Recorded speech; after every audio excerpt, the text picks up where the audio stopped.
Coming up on today's edition of Locked On Eagles, we recap the signing of former New York Giants cornerback James Bradberry, who signed a one-year deal with the Eagles on Wednesday, really putting the cherry on top of a killer offseason. That's coming up next right here on Locked On Eagles. You are Locked On Eagles, your daily Philadelphia Eagles podcast.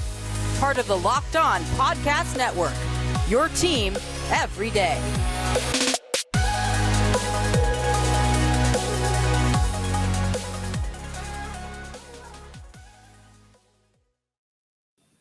We thank you so much for making Locked On Eagles your first listen each and every day. Welcome in, Eagles fans, to a Wednesday edition of the show. It's episode 3 this week of 5. Download it into your phone wherever you get the podcast. We're also in video form as well on YouTube. And make sure you hit us up on Twitter, Talking Birds, all throughout the day at Locked On Birds, at DiBiase, LOE, and at GC24_football. Today, talking about the move that happened Wednesday morning. I did a show on Monday, and I kind of talked about, all right, now that the NFL draft is over, the Eagles made their move up for Jordan Davis. They traded for A.J. Brown. They stole Nakobe Dean in the 3rd round. You had that first wave of free agency where they got Hassan Riddick. You're like, all right, it's kind of the dead zone now. I think things will quiet down. There's still some moves to be made, and we kind of went over which moves could happen. And the big one, Gino, actually happened. They signed James Bradberry this morning, the former New York Giants cornerback, to a one-year deal worth upwards of $10 million, guaranteed a little under $8 million. So the Eagles sign a much-needed piece for the 2022 season, only to a one-year deal, but this had to be done at cornerback in the defensive backfield in general after they really, again, killed the draft. But the one thing that we were all on edge about, despite this killer offseason, was, oh man, who's CB2? Who are the safeties right now? Bradberry comes in, Gino, and solidifies that at corner, and I think gives you the best duo and trio of corners you've had in over a decade, I think easily. Easily. I mean, I went through it today. What's close? 2017, I guess, like Mills, Darby, and Robinson. Oh my, don't even disparage. But that's what I'm saying. It's been that bad, man. They haven't had Bradberry, Slay, and Maddox. No, they had that good duo with DRC and Asante Samuel there in 2012. You could look back to the days of 2002, 2003. That's when the defensive secondary was just unbelievable, man. I tweeted it out today.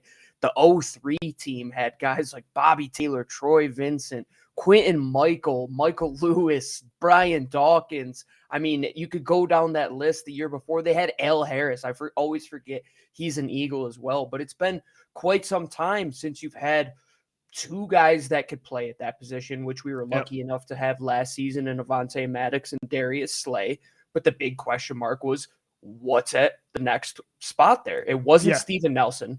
Didn't think he fit the style of play. Thought that was. And you were crazy to think Zach McPherson or any of those guys on the roster this year were going to be that guy too. You're out of your mind. More development, and this is the scenario that we talked about. I don't look at this one as a quote unquote Band-Aid signing, even though it is a one-year deal, right, Lou? I would think if you signed Xavier Rhodes, it's a little bit of a Band-Aid. Yes, but Patrick Peterson.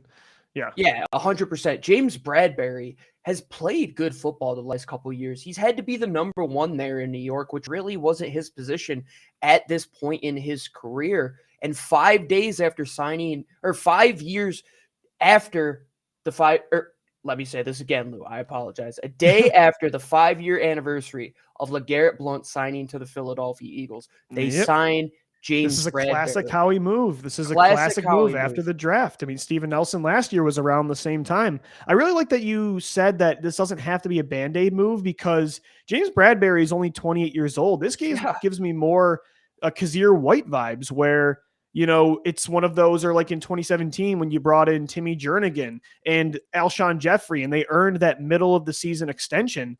That could be Bradberry. This isn't even Steven Nelson. Gino, he's coming off a down year, but in 2019 and 2020, he allowed passer ratings of just a little bit over 50. He earned a Pro Bowl vote in 2020. Listen to some of these stats from PFF. Like in late December of the 2022 season, he had the highest single coverage grade from PFF, and he had the most forced incompletions. Like this was a CB1 a couple years ago that's not going to have to cover the best receiver. And a lot of the time, he might be covering the 3rd best receiver because of how often stars play inside. You're going to have Avonte Maddox in there. This is, to me, a great situation. I think he's going to bounce back. I believe since 2016, Darius Slay and James Bradberry have combined for 126 passes defended. That's exactly what you want. And over 15 picks. They're the only two corners that have 15 plus interceptions and 80 plus pass breakups since 2016. So yeah. So just looking at the production alone, now it allows Darius Slay to really do what he can do out on that island while not having to worry about that other side of the field, because that was the big issue. Like, are you going to have to put a safety over there a majority of the time? I do believe that they do more split safety, too high style stuff now with James Bradberry, who is a man cover corner, who's a very smart corner. Avonte Maddox mentioned that in his press conference today. And it'll allow them to be able to keep things in front of them and play that hybrid front that they want to under Johnathan Gannon while playing quarters system in the back, where you're going to have a corner, a safety, and a linebacker on one side, and you're going to have the exact mirror of that on the other side. And you can do that with two guys that play very similarly. And you got Avonte Maddox, who might be one of the best slot corners in the league. He was last year. Who now I only think reaps the rewards even more, because it's going to be a matched up based defense that this team is going to throw out there, right? Who are you going to be able to not lock up man to man?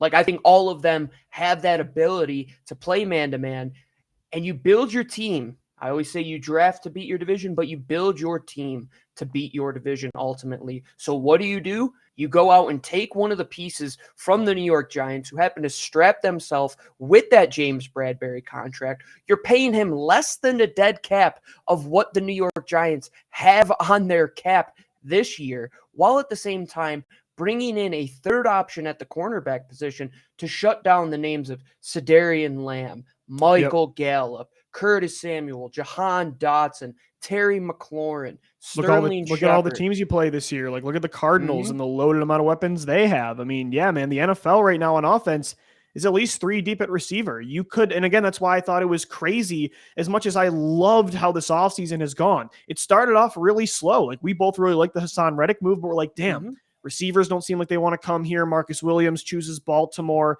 All these free agents are kind of swinging out. The Calvin Ridley trade didn't pan out. And then it just totally turned around with the draft. But you were still uneasy because you're like, damn, even though they killed the front 7 on defense and they bring in A.J. Brown, you didn't get that defensive backfield right. And you're like, how can we rely on the personnel we have? This just is definitely the icing on the cake. It's the cherry on top of this offseason. It's something that you had to have. And Bradberry, again, was a legit player. I mean, again, in 2020, he was so good. Another stat that I really liked, on targets 20-plus yards down the field, Gino, 0 touchdowns allowed, and he had 3 interceptions that year. I mean, he was a legit CB1 just a calendar year ago. I remember there were conversations that people were having that James Bradberry had a better 2020 season than Darius Slay had. And I would absolutely agree with you. And then they flip-flop. Darius Slay has this all-pro style season. James Bradberry takes a step back. But now I believe you're going to get the best of both worlds out of these guys. And look at the type of body that James Bradberry has. He's got long arms. He's tall. He could tackle on the outside. Everything that we have been saying that Johnathan Gannon needs opposite of Darius Slay, you now have. He's not Steven Nelson, who is a primarily zone cover corner, somebody that had to keep things in front of him, keep his eyes to the quarterback. James Bradberry can do a lot of what Darius Slay does.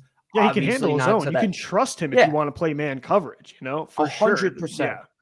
100%. This is not a limited player. Yeah. No, you'll be able to open up your defensive playbook even more now. Like, we talked about the pieces that they've added. It was like Hassan Reddick was the first piece. Now they'll open up this outside linebacker / edge rusher type of role. Then they bring in Jordan Davis, where it's like, okay, now we have a 2-gapping nose that can open up the entire defensive line. And then you bring in another piece in James Bradberry. You're talking about all the personnel issues they had last year. A lot of them, if not all of them, have kind of went away. And I forgot the Kaiser White. I forgot that. I know Kaiser White kind of goes under the radar, but he's kind of like, I think he's got a better chance even than Bradberry to earn a contract extension this year. I mean, the kid's only 25, 26 years old and is coming off a career year as well. So yes, I totally agree. This defense is so much more improved. And again, I was still really nervous about corner and safety. And although right now it's safety, you're probably going to go in with Anthony Harris and Marcus Epps and Kevon Wallace. It's hard to really complain because everything else in front of those guys is really set up beautifully. This was the best case scenario after, again, you get Jordan Davis, and I agreed with not forcing a pick there, taking Trent McDuffie in round 1 when you can get Davis and AJ Brown. Those are just total game changers. And in round 2, corner, there wasn't really anybody there worth taking. And then in the 3rd round, you got to grab Nakobe Dean, who's a first round talent that fell for maybe like mystery injury reasons that aren't even true. But overall, the fact that you could have that transpire, that scenario play out, and still come away with this kind of addition at that position is by far best case scenario. But Gino, coming up next after we hit the break, I want to get into what you just mentioned with this defense and how improved it is personnel wise. And I feel like that's the first time I felt that way about this unit in a long time. So we'll get into that coming up next right here on Locked On Eagles. Getting into the move, the Eagles sign James Bradberry to a 1-year deal. James Bradberry is a great gift to the Philadelphia Eagles. And I got home the other day from coaching and I had a great gift sitting in my mailbox, Lou. I open it up, says Built Bar on it. And I'm saying, oh baby, what are these? Birthday cake puffs. It's a top flavor we've got in the mail so far, I think. My favorite by far. I am a birthday cake guy through and through. It's got sprinkles on there. It's got delicious chocolate. It has the marshmallows. Instead of digging into a really gluttonous piece of birthday cake, I'm grabbing one of these each day. Lou, I wish they sent us more because I'm running through these things quick and I can't wait to get another order of them in the mail. And if you want to get an order of them, there it is. It's beautiful, beautiful packaging, beautiful taste. Can't beat these Built Bars. If you want to get in on Built Bars today, make sure you go to Built.com, use the promo code LOCKED15, which will unlock 15% off of your order. And what can you get with this? Well, you're going to get a delicious protein bar that they focus on taste before they focus on the healthiness of it. But the good thing is 4 grams of sugar, 4 grams of net carbs, up to 150 calories per bar, so much less than your favorite candy bar. And did I mention 17 grams of protein? Grab it on the run, grab it before you work out, grab it before you hop on and listen to the Locked On Eagles podcast. So check it out, get any of their original flavors, any of their limited edition flavors that they have, and please check out these birthday cake ones. You are not going to regret it. Built.com, Locked15. Make sure you get your Built Bars because we love them here at the Locked On Eagles podcast. All right, Eagles fans, welcome back into this Wednesday edition of Locked On Eagles. And it's May 18th, and you continue to feel juiced about this football team after they continue to kill this offseason. Howie Roseman, again, he is sometimes just poisonous at dragging things down, but man, the way he can build things back up is creative and energetic and exciting. And it's so optimistic right now to think, and James Bradberry is not like this massive move, right? A franchise quarterback, an AJ Brown kind of move even, but it just continues to add on to the impressive work that's been done this offseason to turn the Eagles into what we think now is roster-wise strength of this team on paper, one of the best teams in the NFC, Gino. And I think they have, outside of, again, quarterback with Jalen Hurts, which is the massive question, I think they have the best roster in the NFC East. And you look at, like, that's always felt like the case even on offense at times on paper. I think Howie has done a really good job of rebuilding the offensive core since really 2018. I mean, when he took Goddard and then, we got Jordan Mailata, brought in Miles Sanders, Devontae Smith, then Quez Watkins. Slowly but surely, they were building that thing up. Landon Dickerson, the list goes on and on. Even Jack Driscoll. He was really focusing on offense. But because of that, and he was spending a lot of his high picks on that side of the football, trying to maximize Carson Wentz and, of course, prioritizing the offensive line as you should. But the defense kind of suffered in a way, and they had to go in different routes to grab defensive talent. A lot of the time it was like, as you've mentioned before, Band-Aid bridge signings at corner and linebacker. You try to get older players, try to maximize what they had left, like Malik Jackson a few years ago. And they just had to take different routes because they weren't spending first and second round picks at the positions, and they weren't spending giant contracts. They were kind of going cheap, to be honest, outside of the defensive line. But you look at it this year, and you look at what he's added difference maker wise on this side of the football. Jordan Davis, Nakobe Dean, James Bradberry, Kazir White, Hassan Riddick. Those are 5 players in one offseason that could be long-term difference makers on this football team on that side of the football. When was the last time, Gino, you could say that? And where it actually panned out. I mean, the dream team, he did that, and that was a complete disaster. This looks awesome, and they're all in their prime. That's the difference, too. Like, these guys are all in their prime with a proven track record. The defense finally looks really exciting, and I think you can win because of them now. Great way to say it, Lou. And the guys that you have that you can win because of will cover up the guys that maybe you might just win with, like the Marcus Epps situation, Anthony Harris. I think with what they're going to be able to do will maximize what these two gentlemen can do, because in front of them, you have a boatload of playmakers on the defensive line. You have the most athletic linebacking core that you've had in, oh my gosh, by far, maybe forever. Like, legitimately, like, if you think back to, like, the Jeremiah Trotter years, like, they weren't athletes, but they were big, bruising guys. Yeah, not like walking on eggshells now. Like, if a receiver ever got in the open field the last, like, 7 years, I'm like, oh my gosh, I don't know who's going to get this guy. I don't know who's going to make a play. I don't feel worried about that. Like, you have athletes and speed finally on this unit in youth. And the way that Howie Roseman has done it has 100% gone against the grain of, like, how he tried to build after 17. Like you said, offensive focused, while at the same time, the defense got left by the wayside a little bit. Now he understands what his coordinator wants in Johnathan Gannon. He addressed players that are pure impact players, Lou. Like all those names that you mentioned, Kazir White, our friends over at Locked On Chargers, really said how big of an impact he had for that team, especially when Kenneth Murray went down, right? He goes out, signs to the Philadelphia Eagles for a cheap deal, potentially could sign longer. You go out there, add Hassan Riddick, who you missed on years back. You bring him into Philadelphia on a team-friendly deal. You look at the edge rushing market. It's going to be able to do a lot of things for you. Couple in drafting Jordan Davis, who's going to open up that middle of the field. Nakobe Dean, who might be an instant day one starter that you got in the 3rd round. And James Bradberry. All of these players fit into a hole that we didn't have a guy for last year. Like, who played the Kazir White role? Who played the Hassan Riddick role? Who was James Brad? Like, we didn't have you didn't have that guy. Well, that's what I'm saying, Gino. Like, you can say that for like 5 of the additions. You didn't have that guy with Riddick, with White, with Dean, with Davis, with Bradberry. You didn't. I mean, you basically replaced. Let's see. It's like you replaced Jannard Avery, Eric Wilson, Steven Nelson, like those 3 guys, and like Davian Taylor and even TJ Edwards, their snaps. You're replacing that in Hassan Ridgeway with Nakobe Dean, Jordan Davis, James Bradberry, Kazir White. I mean, like, that is the upgrade. That's an understatement. I mean, Johnathan Gannon, I had my reservations about him last year, but the fact of the matter is that his personnel was kind of junk. Yeah, there was actually a clip from Honest NFL, who's done a great job covering since all these. The guy makes my head spin, but he does great work.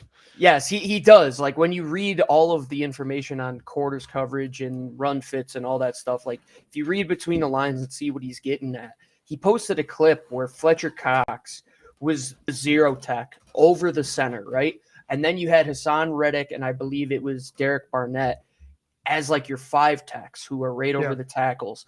When Fletcher Cox mentioned that they were putting him in positions that he didn't play before, now all the puzzle pieces are kind of coming together where it's like, yeah, they were trying to do what they wanted Fletcher Cox to be doing in a player that Jordan Davis is.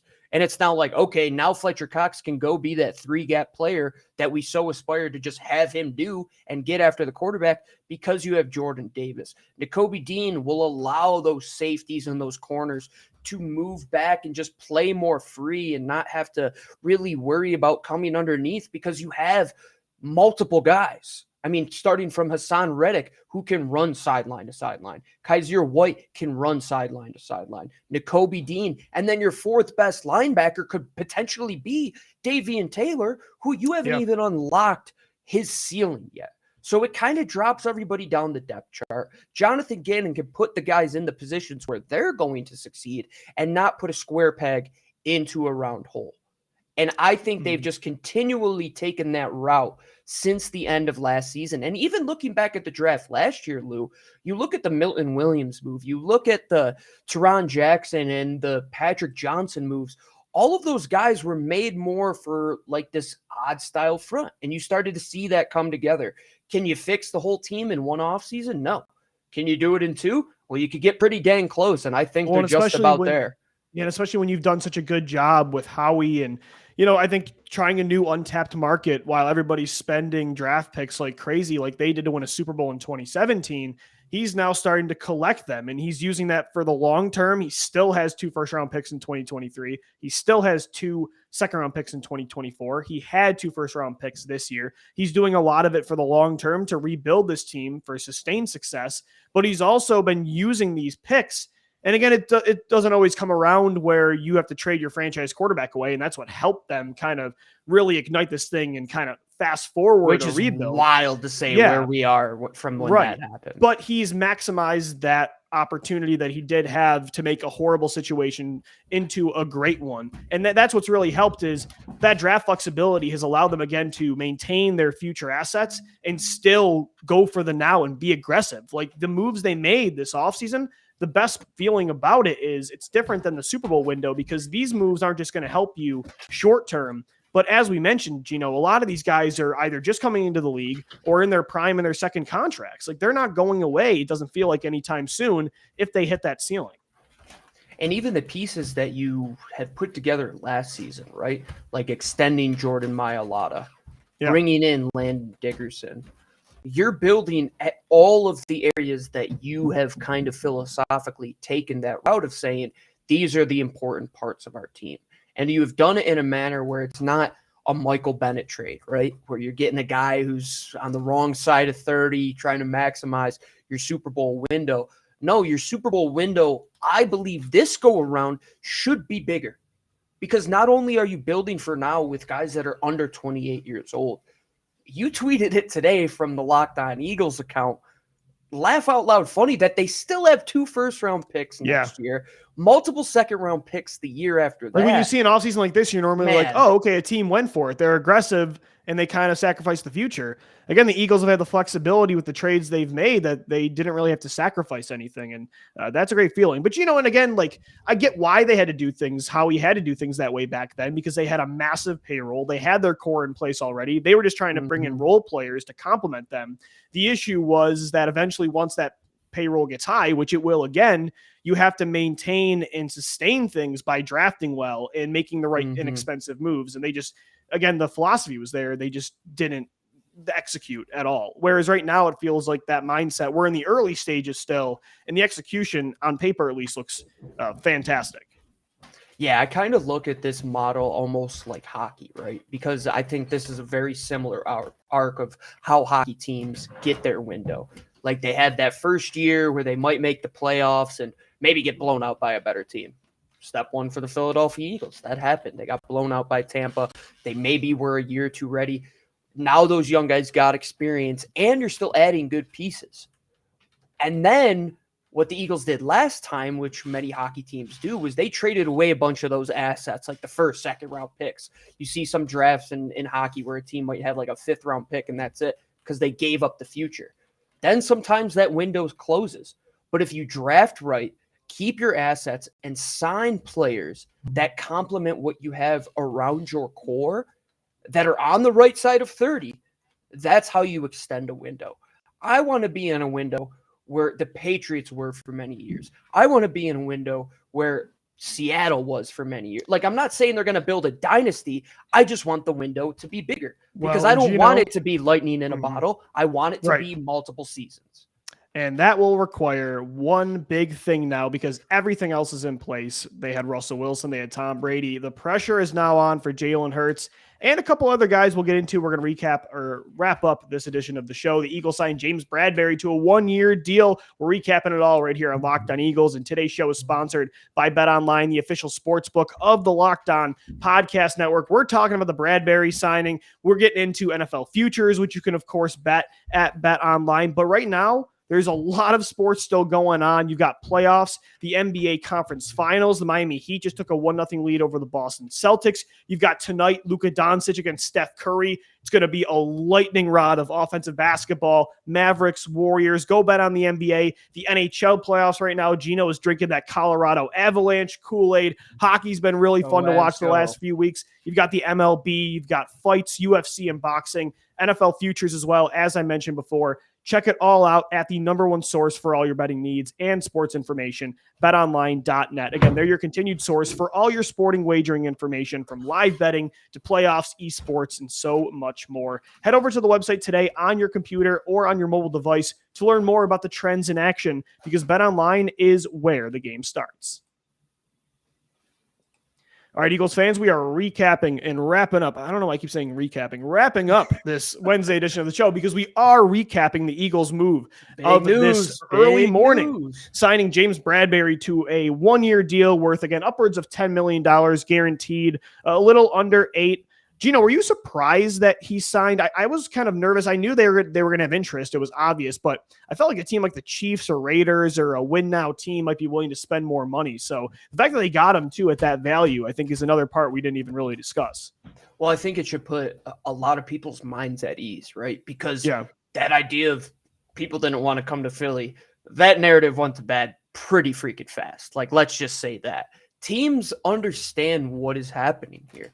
Like, they see them say, like, do you think when they drafted Nakobe Dean in the third round that people around the NFL didn't know how big of a move that was? How big of a move adding Jordan Davis, how big of a move adding A.J. Brown was? And to culminate it all, we talk about the quarterback position, Lou. It's easy to want to play with a guy like Jalen Hurts. Like, guys, people I do get, though, why you wouldn't as a receiver. The narrative for me was always more just focused straight on one position at receiver, because I would understand if a team's running more than any team in football and you have a quarterback that has a lot of questions passing wise, why you wouldn't sign there when you have options. I don't think it was like a poisonous place to play, but that was more my concern. Some people made it seem like that, and I didn't ever really see that, because they have continued to acquire talent. And now the next step is, Lou, with expectations on them once again, because after the moves that they have made, should be. I mean, the roster is there. Yeah, in the landscape of the league.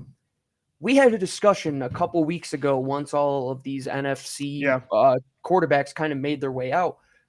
Jalen Hurts should be far and away a top 6 quarterback in this conference, right? So if he's not by the end of the year, there's no excuses, and you got to find another quarterback. You've got the race car. You need the pilot's got to figure out if he can drive this thing. I think we made the stick shift reference a few weeks ago.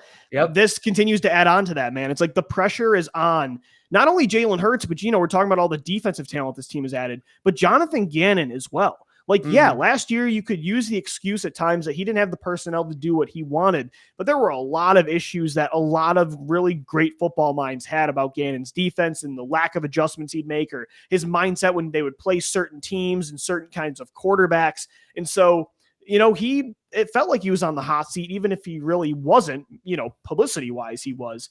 There's no more excuses. Howie has lined it up for Jalen Hurts and Johnathan Gannon. Say, look at everything you've got. I've given you everything you need. Now go do it. I mean, the pressure's on those two, and there's no more excuses. So there's no more another year of wait and see for either guy. And I hope they both step up, and I think they will. I think this is a very good discussion to have, because I remember it vividly, and I will still stand by this. We were having this discussion with the 4th and John guys in Buffalo the day before that they played the Bills back in 2019. And I said, and I will continue to say, Howie Roseman did enough for that cornerback room when they acquired Sidney Jones, when they acquired Rasul Douglas, when they had Ronald Darby. But the coordinator wasn't putting them in the position to succeed. And that's why I was okay with getting rid of Jim Schwartz sooner rather than later. With Johnathan Gannon, I still think he's going to have that year that maybe the transition to get all of these guys into place. It might take 6-7 games to really get in the swing of it. I don't think he's like a one and done type of guy. But now as this defense continues to evolve, if you have these pieces and you have high profile players and game changers, if your coordinator isn't maximizing them, that's when you have your answer. It does feel like your GM and coach are more in sync now, Gino, and I think that's important. And I think it's not good at times for a GM to ignore what a coach wants, but also the coach not to maximize the talent they have is also, it goes hand in hand. That relationship's important. And as you just mentioned with Schwartz and now with what they have with Gannon, I mean, Howie clearly knows what this defense needs. Back then, it felt like they were just doing two different operations completely at times. Rasul Douglas, to me, is the biggest example of that. Right. Like, does LJ4 get another contract in Philadelphia if Johnathan Gannon is the coordinator? That's a realistic So you're not playing Nate Geary. Yeah. Yes, 100%, Lou. And I think it's the same way on offense. Like, you can't look at what Sirianni had his years in Indianapolis, see this offense and say, like, they don't have a lot of identical pieces. Like, T.Y. Hilton was a reliable guy that could go over the middle and get most of those balls that most people couldn't. Not really as big as A.J. Brown, but a very similar style of play. You look at Zach Pascal. Oh, he brings him in here. And then he has this culmination of multiple different backs and a good offensive line and a quarterback that now, with all of the pieces in place, can this machine work cohesively? I think for once, and it puts me in a good headspace, like you said, the coach seems to be on the same page as the general manager, who seems to be on the same page as the owner, and the expectations that they have put out to the team, I think everybody is well aware of them. And Jalen Hurts, he's got to know more than anybody that this is his season to take it. And I want to see him take it. You want to see him take it. We all want to see trust by verification. But now with expectations, Lou, that's when it really kicks in. Like, can you play under pressure? Can you play when it matters? Because if not, we have the Formula One car. The thing's tuned up perfectly. It's operating at an efficient level. Maybe we just got to change the driver. I hope the driver's because we got the body of the car, and we didn't spend all our money on it. We can still go get a better engine if we need to. So it can happen. It's a lot of pressure, but also in a good way. Like, if you're a quarterback, this is the moment you want. Every quarterback only gets one or two opportunities to do this. And Jalen, a lot of times, second round picks at this point in the NFL never get it. This is the best situation, I guarantee you, in the next 10 years that a second round pick will get to be a franchise quarterback, especially considering how he started coming into the league, not ever supposed to be that guy. They did not take him to be that guy. So it is an amazing opportunity that, yes, is added with loads of pressure, but it's because of the great job this team has done to give you a chance. And so the pressure's on. Jalen Hurts, Johnathan Gannon will continue to get into it. This is a fun team to look at on paper. Gino and I will continue to recap it all tomorrow, Thursday, Friday. Nope, today is Wednesday. So we got a show tomorrow and Friday, and then we kick things off again next Monday. 5 shows a week still, because things are still happening. James Bradberry signs today.